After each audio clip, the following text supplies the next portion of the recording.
প্ৰভু যীশুক দাউদৰ বংশ বুলি নকৈ যিছয়ৰ মূঢ়াৰ পৰা ওলোৱা গজালি বুলি কিয় কোৱা হৈছে?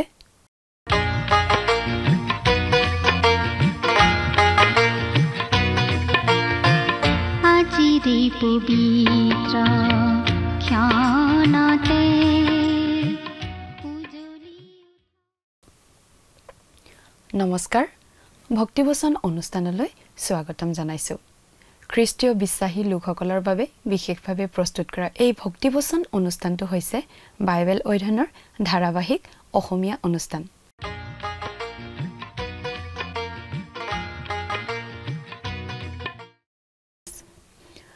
পুৰণি নিয়ম খণ্ডৰ যিছয়া ভাৱবাদীৰ পুস্তকখনৰ 10 নম্বৰ অধ্যায়ৰ 1 নম্বৰ পদৰ পৰা 19 নম্বৰ পদলৈকে পঢ়ি তাৰ ভিত্তিত আলোচনা আগবঢ়োৱা হৈছিল। আজিৰ অনুষ্ঠানত যিছয়া পুস্তকৰ 10 নম্বৰ অধ্যায়ৰ 20 নম্বৰ পদৰ পৰা 11 নম্বৰ অধ্যায়ৰ 2 নম্বৰ পদলৈকে পঢ়ি তাৰ ভিত্তিত আলোচনা আগবঢ়োৱা হ'ব। আমি আগৰ অনুষ্ঠানতো এই কথা পাইছিলোঁ যে যিছয়াৰ 7 পৰা 12 নম্বৰ অধ্যায় পৰ্যন্ত আমি পাওঁ যিছয়া ভাৱবাদীয়ে আখজ ৰজাৰ ৰাজত্বকালত দিয়া ভাৱবাণীবোৰৰ এটা শৃংখলা। 10 নম্বৰ অধ্যায়ৰ আৰম্ভণিতে সেই সময়ৰ বিচাৰ সভাৰ এটা চমু আভা দিয়া হৈছে। বিচাৰ সভাত চলি থকা অন্যায়ৰ প্ৰতিফলন ঘটিছিল জাতিটোৰ সংস্কৃতিত আৰু তাৰ ফলস্বৰূপে অহা ঈশ্বৰৰ সুদবিচাৰ দণ্ড দিবলৈ ঈশ্বৰে অচুৰীয়াসকলক ব্যৱহাৰ কৰিব। অচুৰ হৈছে ভৱিষ্যতৰ উত্তৰৰ ৰজাৰ প্ৰতীক, যিয়ে শেষ কালত ইমানুৱেলৰ দেশৰ বিৰুদ্ধে আহিব। এই ভাৱবাণীয়ে আমাক যিছয়াৰ দিনৰ অদূৰ ভৱিষ্যতৰ পৰা আগবঢ়াই লৈ যায় ইছৰাইল জাতিৰ শেষকাল পৰ্যন্ত। উত্তৰ দিশৰ পৰা অহা শত্ৰুৰ ভয়ংকৰ ছবিখনেৰে অধ্যায়টোৰ সামৰণি পৰে। ঈশ্বৰে অচুৰ আৰু পৃথিৱীৰ আন জাতিবোৰকো নিজৰ কামত ব্যৱহাৰ কৰি আহিছে। ঈশ্বৰে জাতিসমূহক ব্যৱহাৰ কৰে, সেইকাৰণেই আজি আমি ঈশ্বৰক চিনি পোৱাটো অতি গুৰুত্বপূৰ্ণ। নেতৃত্ব আৰু পথ প্ৰদৰ্শনৰ বাবে ঈশ্বৰলৈ চোৱাৰ প্ৰয়োজন। এতিয়া আমি মহাক্লেশৰ সময়ৰ যিহুদী লোকসকলৰ মাজৰ একাংশ লোকৰ বিষয়ে ভাৱবাণী পাওঁ। এই লোকসকলক আমি অৱশিষ্ট লোক বুলি কওঁ। যিছয়াই অচুৰীয়াবিলাকৰ যোগেৰে যিহুদীবিলাকৰ ওপৰলৈ অনতি পলমে আহিবলগীয়া দণ্ডৰ কথাৰ লগতে শেষকালত মহাক্লেশৰ সময়ত হ'বলগীয়া অৱস্থাটোৰ কথাও বুজাইছে। শেষ কালতো উত্তৰৰ পৰাই যিহুদীসকললৈ শত্ৰুৰ আক্ৰমণ হ'ব, কিন্তু যিহুদা দেশলৈ এটা সান্তনাৰ বাণীও আছিল যে উত্তৰৰ পৰা অহা অচুৰীয়াবিলাকে উত্তৰৰ ইছৰাইল ৰাজ্যখনক বন্দী কৰি নিয়াৰ নিচিনাকৈ দক্ষিণৰ যিহুদা ৰাজ্যক বন্দী কৰি নিনিয়ে। শেষ কালত উত্তৰৰ পৰা শত্ৰুবোৰে আক্ৰমণ কৰি ইছৰাইলক কেনেদৰে আক্ৰমণ কৰিব সেই বিষয়ে যিছয়াই জনাই দিছে। কথাবোৰ অধিক বহলাই চাবলৈ আহকচোন এতিয়া আমি মূল আলোচনাটোৰ মাজলৈ আগবাঢ়ি যাওঁ। আমাৰ মহান ত্ৰাণকৰ্তা প্ৰভু যীশুখ্ৰীষ্টৰ নামত নমস্কাৰ। প্ৰিয় শ্ৰোতা, আপুনি বাৰু আমাৰ এই ভক্তিবচন অনুষ্ঠানটো নিয়মিতভাৱে শুনি আছেনে? যদিহে শুনি আছে তেনেহ'লে আপুনি এই কথা নিশ্চয় জানে যে আমি আজি ভালেমান দিন ধৰি বাইবেলৰ পুৰণি নিয়ম খণ্ডৰ যিছয়া ভাৱবাদীৰ পুস্তকখন অধ্যয়ন কৰি আছোঁ, নহয় জানো? যোৱা অনুষ্ঠানটো আপুনি শুনিছিলনে? যোৱা অনুষ্ঠানত আমি এই যিছয়া ভাৱবাদীৰ পুস্তকৰ 10 নম্বৰ অধ্যায়ৰ 19 নম্বৰ পদলৈকে পঢ়ি আলোচনা আগবঢ়াইছিলোঁ। গতিকে আজি আমি এই যিছয়া পুস্তকৰ 10 নম্বৰ অধ্যায়ৰ 20 নম্বৰ পদৰ পৰা আলোচনা কৰিবলৈ আগবাঢ়িছোঁ।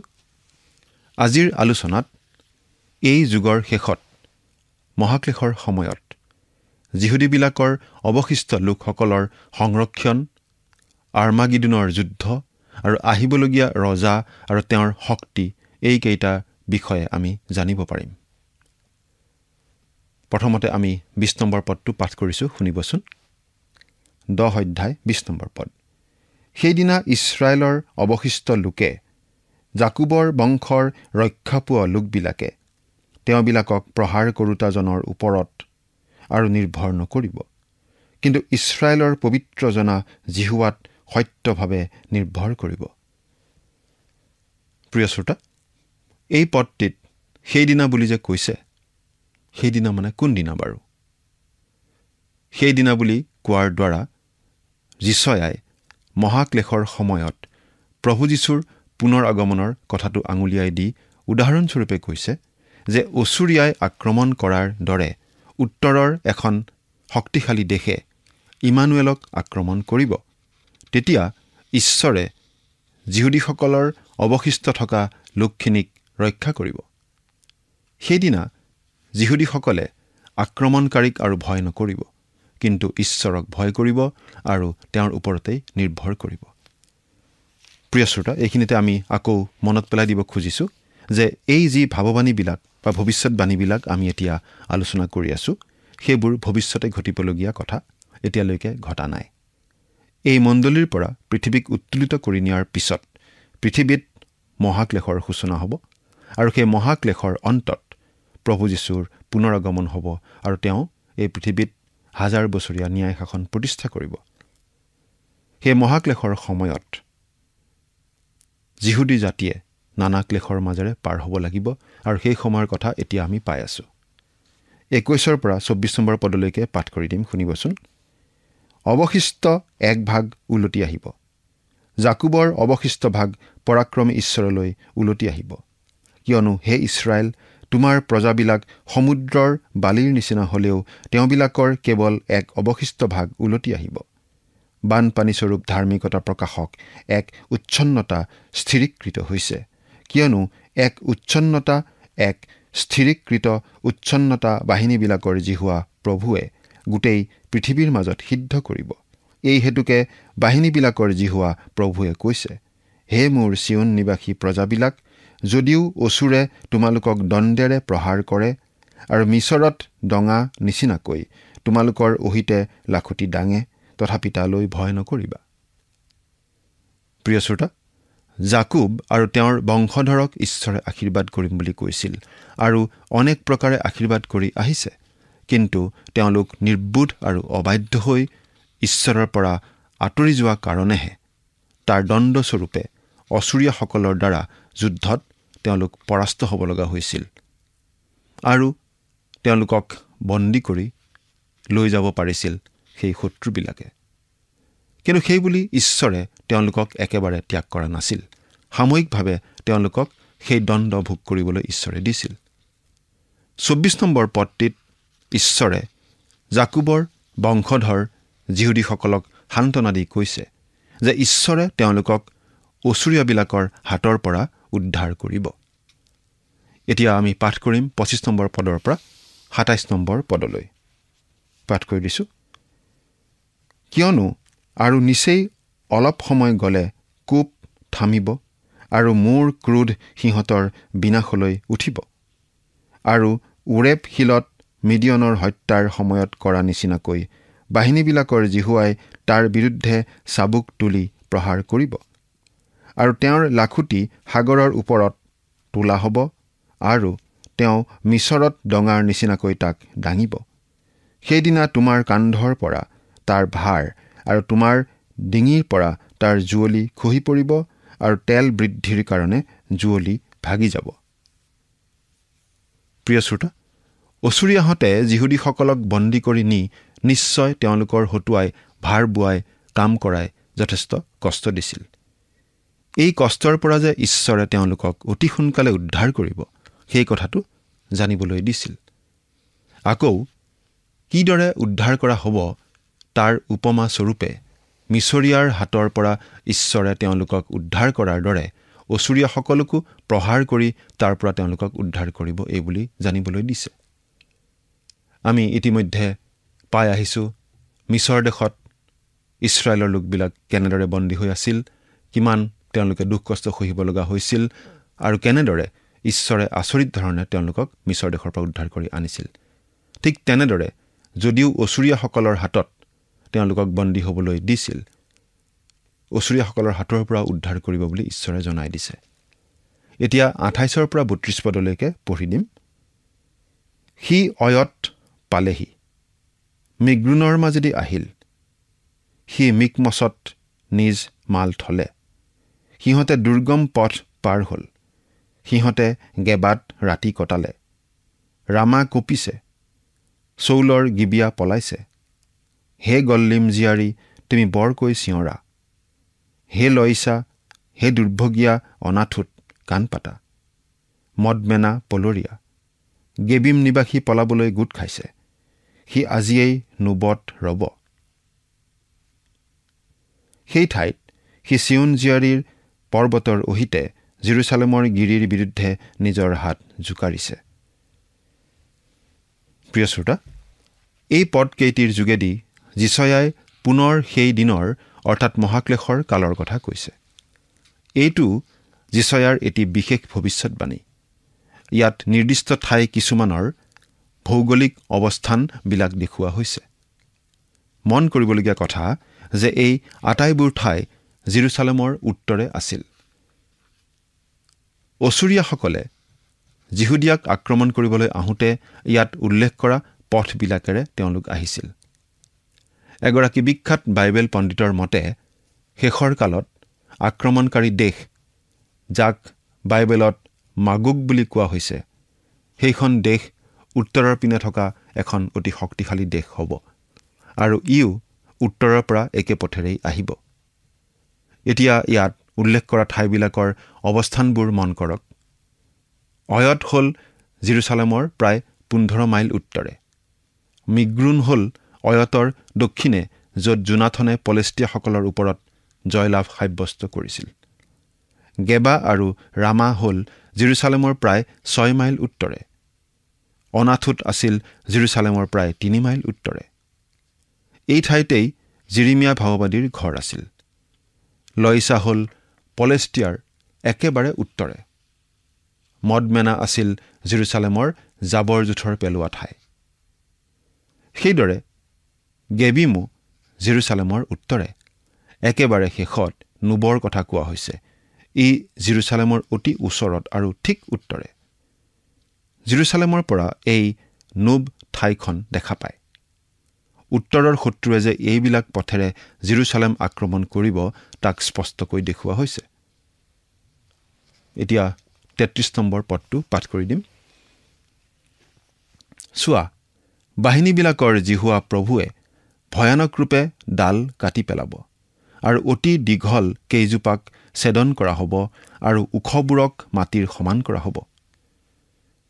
প্ৰিয় শ্ৰোতা, ইয়াত স্পষ্টকৈ কোৱা হৈছে যে প্ৰভু যীশুখ্ৰীষ্টৰ পুনৰ আগমনত তেওঁ শক্তিশালী আৰু মহাজাতিবিলাকক প্ৰহাৰ কৰি চুৰমাৰ কৰিব আৰু নিজ লোক ইছৰাইলক উদ্ধাৰ কৰিব। এতিয়া 34 নম্বৰ পদটো পঢ়িম। আৰু তেওঁ লোহাৰে কাঠনিৰ অতি ঘন গছবোৰ কাটি পেলাব আৰু পৰাক্ৰমী এজনাৰ দ্বাৰাই লিবানোন পতিত হ'ব। ইয়াত পৰাক্ৰমী এজনাৰ দ্বাৰাই যীশুখ্ৰীষ্টকেই বুজোৱা হৈছে। দ্বিতীয় আগমনত তেওঁ অতিশয় পৰাক্ৰমী হৈ আহিব আৰু যুদ্ধ বিগ্ৰহ সকলো নিপাত কৰিব।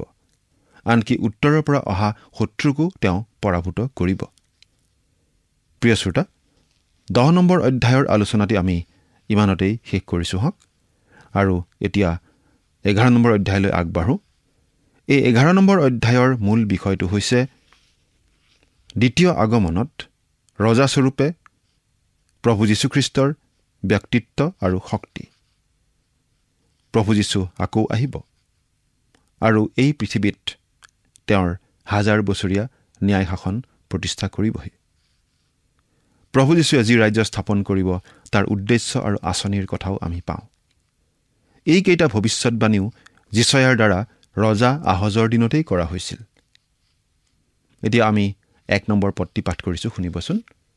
11 নম্বৰ অধ্যায়ৰ 1 নম্বৰ পদ। যিছয়ৰ মূঢ়াৰ পৰা এটি পোখা ওলাব আৰু তেওঁৰ শিপাৰ পৰা এটি গজালি ওলাই ফল ধৰিব। প্ৰিয় শ্ৰোতা, যিছয়ৰ মূঢ়াৰ পৰা এটি পোখা ওলাব বুলি কোৱা কথাষাৰ মন কৰিবলগীয়া। যীশুখ্ৰীষ্টই দায়ুদৰ সিংহাসন স্থাপন কৰিব যদিও ইয়াত দায়ুদৰ নামটো উল্লেখ নকৰি তেওঁৰ পিতৃ যিছয়ৰ নামটোহে উল্লেখ কৰা হৈছে। ইয়াৰ কাৰণ হ'ল যীশুখ্ৰীষ্টৰ ৰাজকীয় বংশটি দায়ুদৰ পৰাহে আৰম্ভ হৈছিল। কিন্তু যিছয় এজন সাধাৰণ খেতিয়ক আছিল আৰু বেথলেহেম নামৰ সৰু ঠাইখনত যিছয় বাস কৰিছিল। যীশুখ্ৰীষ্টৰ জন্মৰ সময়তো তেওঁৰ পৰিয়ালত দাউদৰ ৰাজকীয় মৰ্যাদা নাছিল। তেওঁলোক পুনৰ খেতিয়কৰ শাৰীলৈ নামি পৰিছিল। তেওঁলোক কাঠমিস্ত্ৰী আছিল। সেইকাৰণে যিচয়াই অতি সাৱধানতাৰে কৈছে যে যিচয়ৰ মূঢ়াৰ পৰা এটি পোখা ওলাব। পোখা মানে হ'ল জীৱন্ত গজালি। আমাৰ প্ৰভু যীশুক এই নামটো দিয়া হৈছিল কাৰণ তেওঁ নিষ্কিন অৱস্থাত জন্মগ্ৰহণ কৰিছিল। তেওঁ যিচয় আৰু দাউদৰ নগৰ বৈতলেহেমত জন্মিছিল। তেওঁ দুখীয়া নাচৰতীয়া বুলি জনাজাত আছিল। কিন্তু সেইজন যীশুৱেই কি গুণাগুণৰ অধিকাৰী হ'ব সেই বিষয়ে যিচয়া ভাৱবাদীয়ে ২ নম্বৰ পদত এইদৰে উল্লেখ কৰিছে। আৰু জিহুৱাৰ আত্মা, প্ৰজ্ঞা আৰু সুবিবেচনাৰ আত্মা, মন্ত্ৰণা আৰু পৰাক্ৰমৰ আত্মা, জ্ঞান আৰু জিহুৱা বিষয়ক ভয় জন্মাওঁতা আত্মা তেওঁৰ ওপৰত স্থিতি হ'ব। প্ৰিয় শ্ৰোতা, ইয়াত 7টা আত্মাৰ কথা কোৱা হৈছে যিকেইটা যীশুখ্ৰীষ্টৰ ওপৰত আছিল। সেইকেইটা হ'ল ঈশ্বৰৰ আত্মা, প্ৰজ্ঞাৰ আত্মা, সুবিবেচনাৰ আত্মা, পৰামৰ্শৰ আত্মা, পৰাক্ৰমৰ আত্মা, জ্ঞানৰ আত্মা আৰু ঈশ্বৰৰ ভয় বিষয়ক আত্মা। পবিত্ৰ আত্মাৰ এই 7টা গুণাগুণে সম্পূৰ্ণতাক বুজায়। এই বিষয়ে যোহনে লিখা শুভবাৰ্তা 3 নম্বৰ অধ্যায়ৰ 34 নম্বৰ পদত কোৱা হৈছে, কিয়নো ঈশ্বৰে যিজনাক পঠালে তেওঁ ঈশ্বৰৰ কথা কয়, কাৰণ তেওঁ পৰিমাণ কৰি আত্মা নিদিয়ে। ইফিচিয়া 5 নম্বৰ অধ্যায়ৰ 18 নম্বৰ পদত আমাক উৎসাহেৰে কোৱা হৈছে যে তোমালোক আত্মাৰে পৰিপূৰ্ণ হোৱা। কিন্তু আমি খ্ৰীষ্টীয় মানুহবিলাকে আত্মাৰে পৰিপূৰ্ণ হোৱাৰ পৰিৱৰ্তে কিছুমানে আধা, কিছুমানে 4 ভাগৰ এভাগ আৰু কিছুমানে 1-2 বিন্দুহে ধাৰণ কৰিব পাৰিছোঁ। আত্মাৰে পৰিপূৰ্ণ হোৱা খ্ৰীষ্টিয়ান আপুনি খুব কমহে লগ পাব। আমি এতিয়া চাওঁ হওক যে প্ৰভু যীশু মিস্ত্ৰীৰ পৰিয়ালত অতি নিষ্কিন আৰু দৰিদ্ৰ অৱস্থাত জন্মগ্ৰহণ কৰিছিল যদিও তেওঁ অতি আচৰিত কামবিলাক কৰিছিল আৰু ভৱিষ্যতেও তেওঁ তেনে আচৰিত কাম কৰিব। যীশুখ্ৰীষ্টৰ ক্ষেত্ৰত প্ৰতিটো আত্মিক শক্তিৰ কথা এটিকৈ আমি চাওঁ আহক। ঈশ্বৰৰ আত্মা তেওঁৰ ওপৰত স্থিতি লৈছিল। যীশুখ্ৰীষ্ট মানৱ ৰূপত আমাৰ মাজত আছিল যদিও জৰ্দন নদীত যোহন বাপ্তাইজকৰ দ্বাৰা বাপ্তাইজিত হোৱা সময়ত ঈশ্বৰৰ আত্মা কপৌৰ দৰে তেওঁৰ ওপৰলৈ নামি আহিছিল আৰু তেতিয়াৰে পৰা তেওঁ নিজেও আচৰিত কামবিলাক কৰিছিল। উদাহৰণস্বৰূপে তেওঁ ৰোগীয়াক সুস্থ কৰিছিল, অন্ধক দৃষ্টি দিছিল, মৃতকক জীৱন দিছিল, অশান্ত হৃদয়ত শান্তি আনি দিছিল ইত্যাদি। এই যীশুখ্ৰীষ্ট যেতিয়া পুনৰ এই জগতলৈ আহিব তেতিয়া তেওঁ ঈশ্বৰৰ আত্মাৰে শাসন কৰিব। সেইকাৰণেহে সকলোৱে ন্যায় বিচাৰ পাব, হিংসা ঘৃণা দূৰ হ'ব, প্ৰকৃত শান্তি প্ৰতিষ্ঠা হ'ব আৰু প্ৰকৃত শান্তি তেওঁহে স্থাপন কৰিব। প্ৰজ্ঞাৰ আত্মা। হিতোপদেশ পুস্তকত আমি প্ৰজ্ঞাৰ বিষয়ে বহু কথা আলোচনা কৰি আহিছোঁ। তাত আমি পাইছোঁ যে প্ৰজ্ঞা এজন ব্যক্তি আৰু সেই ব্যক্তিজন হ'ল যীশুখ্ৰীষ্ট নিজেই। এই বিষয়ে 1 কৰিন্থিয়া 1 নম্বৰ অধ্যায়ৰ 30 নম্বৰ পদত কোৱা হৈছে, যীশুক আমালৈ প্ৰজ্ঞাস্বৰূপ কৰা হ'ল। সেইকাৰণে যীশুখ্ৰীষ্টইহে আমাক এই জীৱনত সত্যৰ পথত চলাব পাৰে আৰু ধাৰ্মিকতা, পবিত্ৰতা, ঐশ্বৰিক জ্ঞান দান কৰিব পাৰে। যীশুখ্ৰীষ্টৰ অবিহনে আমি স্বাভাৱিকতেই ঈশ্বৰৰ অভিশাপৰ পাত্ৰ হ'ম। পাপৰ গৰাকী শয়তানে আমাক অভিশপ্ত নকৰাকৈ নেৰে, কাৰণ শয়তান হৈছে এনেকুৱা এজন ব্যক্তি যিজনে কেৱল আমাৰ ভুলবোৰহে দেখা পায় আৰু আমাক কেৱল ভুল পথতহে চলায়। কিন্তু যীশুখ্ৰীষ্টত হ'লে শয়তানে একো ভুল পাব নোৱাৰে। সেইকাৰণে আমি যদি যীশুখ্ৰীষ্টক গ্ৰহণ কৰিছোঁ, যদি তেওঁতেই আছোঁ, তেন্তে প্ৰজ্ঞাৰ আত্মা আমাৰ লগত আছে। যোহনে লিখা শুভবাৰ্তা 14 নম্বৰ অধ্যায়ৰ 30 নম্বৰ পদত এই কথাটো স্পষ্টভাৱে এইদৰে কোৱা হৈছে, তোমালোকে সৈতে মই অধিক কথা আৰু নহ'ম, কিয়নো জগতৰ অধিপতি আহিছে আৰু মুঠ তাৰ একো নাই। জগতৰ অধিপতি মানে হ'ল শয়তান, আৰু শয়তানে ভুল ধৰিবলৈ যীশুখ্ৰীষ্টত একো নাই। 3 নম্বৰতে হৈছে বিবেচনাৰ আত্মা। জ্ঞানৰ আত্মা মানে হ'ল আত্মিক জ্ঞান, অৰ্থাৎ ভাল বেয়া বাছি উলিয়াব পৰা আত্মিক জ্ঞান। আজি অৱশ্যে বহুতো খ্ৰীষ্টীয় লোকৰ এই শক্তি নাই। বহুতো খ্ৰীষ্টিয়ান মানুহ দেখাক দেখি জগতৰ পাছত চলিবলৈ লৈছে। কিছুমানে আকৌ মানুহকেই অনুসৰণ কৰিবলৈ লৈছে। যেনে কোনো এজন বিশেষ শিক্ষকে কেনেকৈ খোজ কাঢ়ে, কেনেকৈ কথা কয় ইত্যাদি বিষয়বোৰহে তেওঁলোকে চায় আৰু তেনেদৰে কৰিবলৈ চেষ্টা কৰে। কিন্তু শিক্ষকজনে কি শিক্ষা দিছে, শিক্ষাখিনি বাইবেলৰ ভিত্তিত সত্য হয় নে নহয়, তাৰ পৰা মানুহৰ আত্মিক লাভালাভ হ'বনে নহ'ব, এইবোৰ চিন্তা কৰি নাচায়, প্ৰমাণ কৰি নাচায়, তুলনা কৰি নাচায়। ইয়াৰ কাৰণ হ'ল আমাৰ জ্ঞানৰ আত্মাৰ অভাৱ। এই কাৰণে আমি প্ৰাৰ্থনা কৰিব লাগে যাতে ঈশ্বৰে আমাক এই আত্মা দান কৰে আৰু বিপথে যোৱাৰ পৰা ধৰি ৰাখে। নহ'লে আজিৰ এই যুগ মন্দ। খ্ৰীষ্টৰ পৰা আঁতৰাবলৈ আৰু মণ্ডলী ভাঙিবলৈ খ্ৰীষ্টিয়ান নামধাৰী মানুহে ঘৰে ঘৰে দুৱাৰে দুৱাৰে ঘূৰি ফুৰিব লাগিছে। তেওঁলোকৰ পৰা ৰক্ষা পাবলৈ আপুনি ঈশ্বৰৰ ওচৰত জ্ঞানৰ আত্মাৰ বাবে প্ৰাৰ্থনা কৰক। পৰামৰ্শৰ আত্মা। প্ৰভু যীশু জগতত থকা কালত কাৰো পৰা পৰামৰ্শ লোৱা নাছিল, লোৱাৰ প্ৰয়োজনো নাছিল। বৰং তেওঁ পৰামৰ্শহে দিছিল। তেওঁ শিষ্যসকলক সদায় পৰামৰ্শ দি চলাইছিল।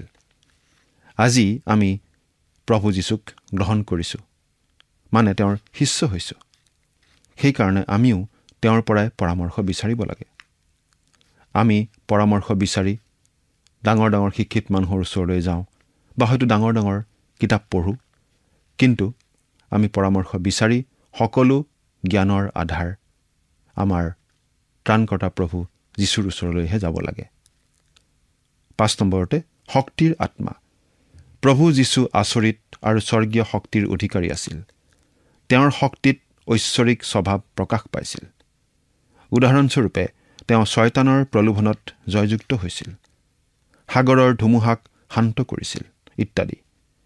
ফিলিপিয়া 3 নম্বৰ অধ্যায়ৰ 10 নম্বৰ পদত পাচনি পৌলে এইদৰে কৈছে, মই যেন খ্ৰীষ্টক লাভ কৰোঁ আৰু তেওঁত আৱিষ্কৃত হওঁ, আৰু কোনোমতে মৃতবিলাকৰ পুনৰুত্থানৰ ভাগী হ'বৰ নিমিত্তে মই খ্ৰীষ্টৰ মৃত্যুৰ সমৰূপ হৈ তেওঁক আৰু তেওঁৰ পুনৰুত্থানৰ শক্তি আৰু তেওঁৰ দুখ ভোগৰ সহভাগিতা যেন জানিবলৈ পাওঁ।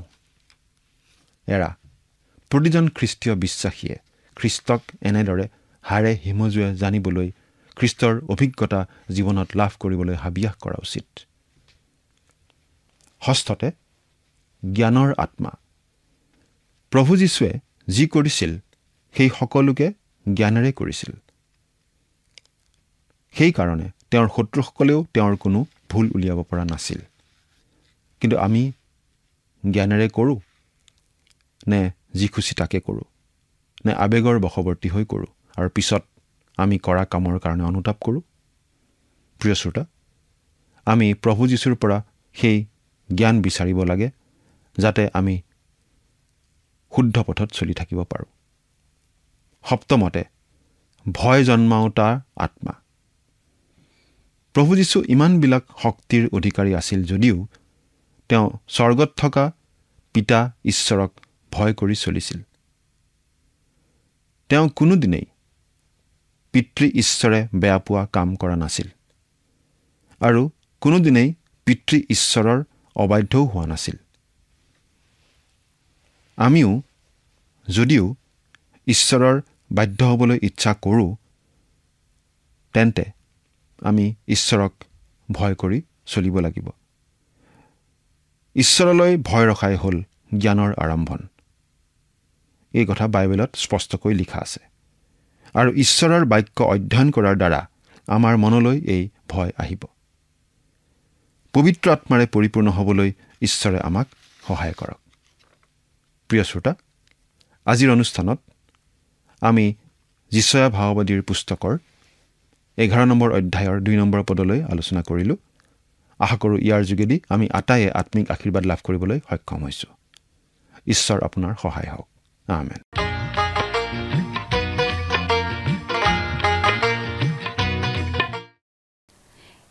ইছৰাইল জাতিয়ে আশা কৰি থকা মাছিহ প্ৰভু যীশুৱেই।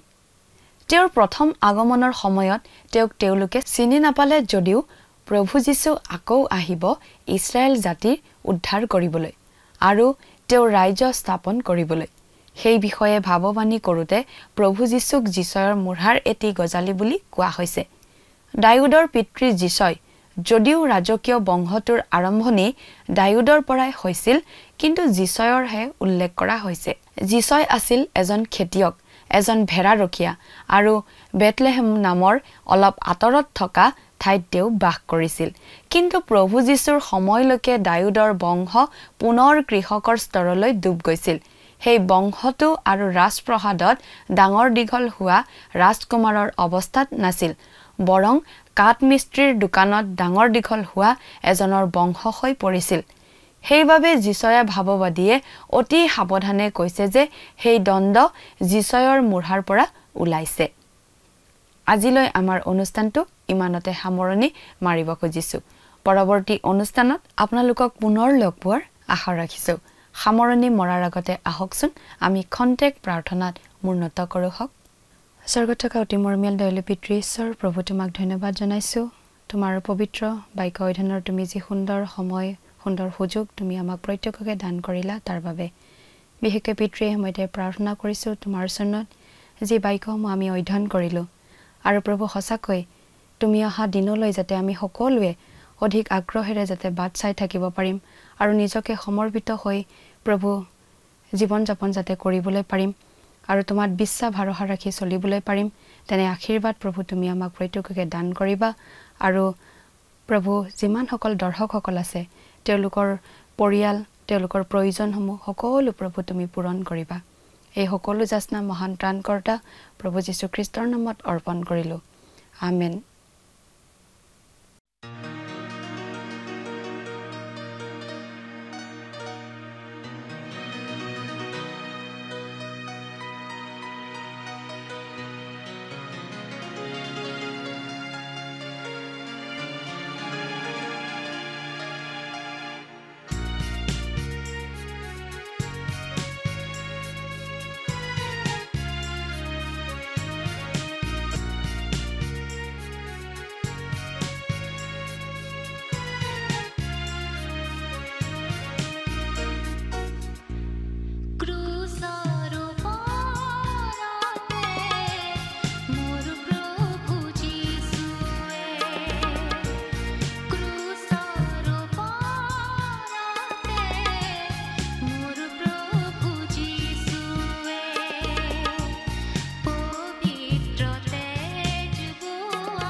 প্ৰিয় শ্ৰোতা দৰ্শক, আশা কৰোঁ ভক্তিবচন অনুষ্ঠানটি উপভোগ কৰি আপোনাৰ নিশ্চয় ভাল লাগিছে। এই বিষয়ে আপোনাৰ মতামত জানিব পাৰিলে আমি নথৈ আনন্দিত হ'ম। আপোনাৰ যদি আমাৰ এই অনুষ্ঠানটি উপভোগ কৰি ভাল লাগিছে তেন্তে অনুগ্ৰহ কৰি আমালৈ এটি মিছ কল দিয়কচোন। আপোনাৰ এটা মিছ কল আমাৰ বাবে অতি মূল্যৱান। প্ৰতিটো মিছ কল দিয়া সকলৰ মাজৰ পৰা এজন বিশেষ দৰ্শকক বাছি লৈ সপ্তাহৰ শেষত পুৰস্কৃতও কৰা হ'ব। মিছ কল দিয়া নম্বৰটো হৈছে 04449081 আপোনাৰ যদি কিবা প্ৰাৰ্থনাৰ বিষয় থাকে বা অধিক জানিবলৈ ইচ্ছা কৰে তেন্তে টেলিফোনৰ মাধ্যমেৰেও আমাক যোগাযোগ কৰিব পাৰে। আমাৰ টেলিফোন নম্বৰটো হৈছে 7429840242। আপুনি আমালৈ ইমেইল অথবা পত্ৰযোগেও যোগাযোগ কৰিব পাৰে। তাৰ বাবে আমাৰ ইমেইল আইডি আৰু পোষ্টেল এড্ৰেছটো টিভি পৰ্দাত চাই লওকচোন। পুনৰ লগ পোৱাৰ আশাৰে আজিলৈ ইমানতে সামৰিছোঁ। ঈশ্বৰে আপোনাক আশীৰ্বাদ কৰক। ধন্যবাদ।